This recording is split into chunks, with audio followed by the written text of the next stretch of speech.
Atos 16. Paulo chegou também a Derbe e Listra, e vivia ali um discípulo chamado Timóteo, filho de uma judia cristã, sendo seu pai grego. Os irmãos de Listra e Icônio davam bom testemunho dele. Então Paulo se interessou em que ele o acompanhasse em sua missão. Para tanto, o circuncidou por causa dos judeus que viviam naquela região, pois era do conhecimento de todos que seu pai era grego. À medida em que passavam pelas cidades, transmitiam as decisões tomadas pelos apóstolos e presbíteros em Jerusalém, a fim de que passassem a ser obedecidas. Assim, as igrejas eram edificadas na fé e cresciam em número dia após dia. E viajando por toda a região da Frígia e da Galácia, Paulo e seus companheiros de ministério foram impedidos pelo Espírito Santo de pregar a palavra na província da Ásia. Quando avizinharam-se da região da Mísia, procuraram subir até Bitínia, mas também o Espírito de Jesus não lhes permitiu. Então, contornando a Mísia, desceram para Troade. Durante a noite, Paulo teve uma visão. Nela, um homem da Macedônia, em pé, rogava-lhe: passa a Macedônia e ajuda-nos. Imediatamente após ter recebido a visão, preparamo-nos para partir rumo à Macedônia, concluindo que Deus nos havia chamado para pregar o Evangelho aos macedônios. Navegando de Troade, seguimos em linha reta até Samotrácia e no dia seguinte para Neápolis. De lá rumamos para Filipos, que é a cidade mais importante desse distrito da Macedônia e colônia romana. Nessa cidade ficamos vários dias. No dia de sábado saímos da cidade para a beira do rio, onde imaginávamos encontrar um bom lugar para orar. Assentamo-nos e começamos a conversar com algumas mulheres que ali também estavam reunidas. Uma das mulheres que nos ouviam era temente a Deus e chamava-se Lídia, vendedora de tecido de púrpura da cidade de Tiatira. E aconteceu que o Senhor lhe abriu o coração para acolher a mensagem pregada por Paulo. Depois de batizada, bem como os de sua casa, ela nos convidou, rogando: se julgais que eu sou crente no Senhor, entrai e permanecei em minha casa. E assim nos convenceu. E aconteceu que, indo nós para o lugar de oração, nos saiu ao encontro uma jovem escrava que estava tomada por um espírito que a usava para prognosticar eventos futuros. Dessa forma, ela arrecadava muito dinheiro para seus senhores por meio de adivinhações.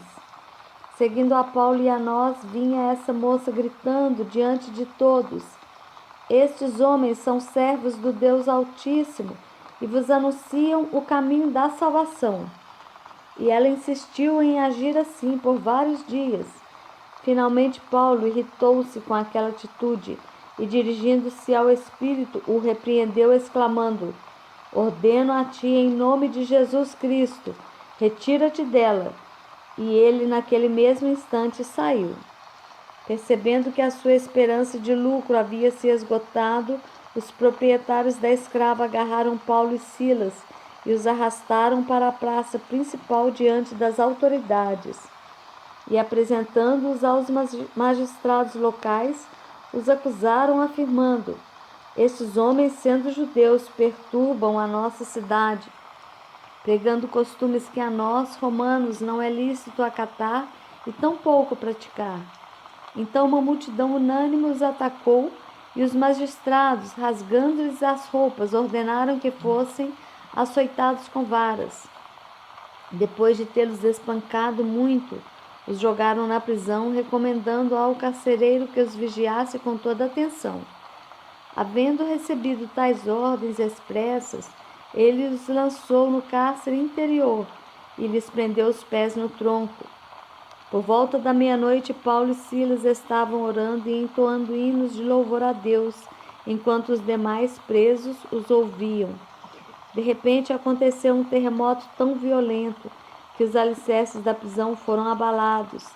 No mesmo momento, todas as portas se abriram e as correntes que prendiam a todos se soltaram.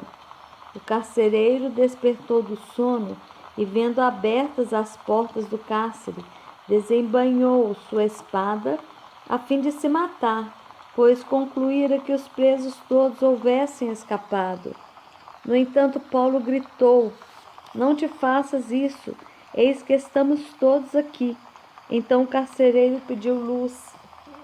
Correu para dentro e, trêmulo, atirou-se aos pés de Paulo e Silas.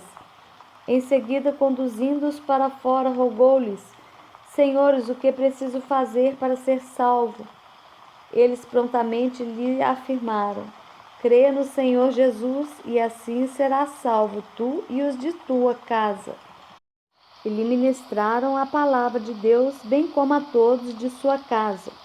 Naquela mesma hora da noite, tomando-os consigo, lavou-lhes os ferimentos e logo foi batizado, ele e todas as pessoas de sua casa. Então insistiu para que subissem à sua casa, onde lhes preparou mesa farta, e com todos os seus expressava grande júbilo por haverem crido em Deus.